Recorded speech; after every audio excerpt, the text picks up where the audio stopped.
ఎన్ని సంవత్సరాల నుంచి ఉంటున్నారు ఇక్కడ? నేను ఇక్కడ 22 years నుంచి ఉంటాను. ఓకే. ఇంతకుముందు కేసీఆర్ ప్రభుత్వ పాలన ఏ విధంగా ఉండే, ఇప్పుడున్న కాంగ్రెస్ ప్రభుత్వ పాలన ఏ విధంగా అనిపిస్తుంది? అసలు రేవంత్ రెడ్డి అనేటోడు అసలు సీఎం అయినట్టే మాకు ఆశ్చర్యంగా కనిపిస్తుంది. అసలు రేవంత్ రెడ్డి పరిపాలన అయితే అస్తవ్యస్తంగానే ఉన్నది. అందరూ ఇబ్బంది పడుతున్నారు బాగా. ఆడవాళ్ళకి ఫ్రీ బస్ ఇచ్చేసేసి మగవాళ్ళకి ఛార్జీలు పెంచేసి ఇది ఎక్కడ ధర్మం అండి? ఇప్పుడు మా ఇంట్లో లేడీస్ ఏమో ఆల్రెడీ బస్సులో ఎక్కి ఫ్రీగా పోతారని వాళ్ళు ఖుషి అయిపోతారు. మేము బస్సులో పోయేటప్పుడు మేము పైసలు కట్టి డబుల్ పైసలు వాళ్ళ పైసలు కూడా మాతోనే వసూలు చేస్తారు. ఇది ఏడు వరకు సమంజసం? ఇది ఇంతవరకు అది సిలిండర్ ఇస్తాము, అది ఇస్తాము, ఏది కూడా ఏ హామీ కూడా మాకు అమలు కాలేదు.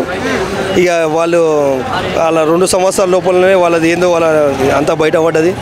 కాబట్టి ఏం కాంగ్రెస్ పాలన అయితే మాకైతే నచ్చట్లేదు. అంటే మేము వచ్చి 2 సంవత్సరాలే అవుతుంది కదా, మేము ఇచ్చినటువంటి ఏవైతే గ్యారంటీలు ఉన్నాయో నెమ్మదిగా మేము నెరవేరుస్తున్నాం కదా అని అంటున్నారు. అప్పుడు స్టార్టింగ్లో హామీలు ఇచ్చేటప్పుడు ఏం చెప్పారంటే నెక్స్ట్ నవంబర్ లోపల అయిపోతుంది, నెక్స్ట్ అక్టోబర్ లోపల అయిపోతుంది అని చెప్పేసి ప్రతి ఒక్క మినిస్టర్ మాట్లాడిన ఆ టైంలో, ప్రతి ఒక్క రేవంత్ రెడ్డి మాట్లాడినప్పుడు ఆయన సీఎం పెట్టుకొని ఆయన 1 monthలో హామీలు చేసేది ఉండే. మీరు హామీలు ఇచ్చినప్పుడు ఇప్పుడు నెరవేర్చని హామీలు ఇచ్చి ఏం ఫైదా ఉంటుంది? అది నెరవేర్చాలి కదా, హామీలు ఇచ్చినప్పుడు నెరవేర్చాలి.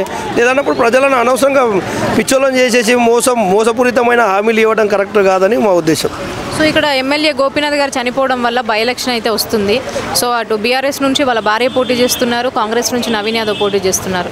సో ఎవరు కోటేస్తారు? మేమైతే ఇప్పుడు ప్రజెంట్ అయితే కాంగ్రెస్, రేవంత్ రెడ్డి వల్ల మాత్రం కాంగ్రెస్ అంటేనే మాకు ఇష్టమే పోయింది. కాబట్టి ఖచ్చితంగా మేము టీఆర్ఎస్ గవర్నమెంట్కి మళ్ళీ పట్టం కట్టిస్తాము. ఈ జూబ్లీస్ ఏరియాలో మళ్ళీ టీఆర్ఎస్నే గెలిపిస్తాము.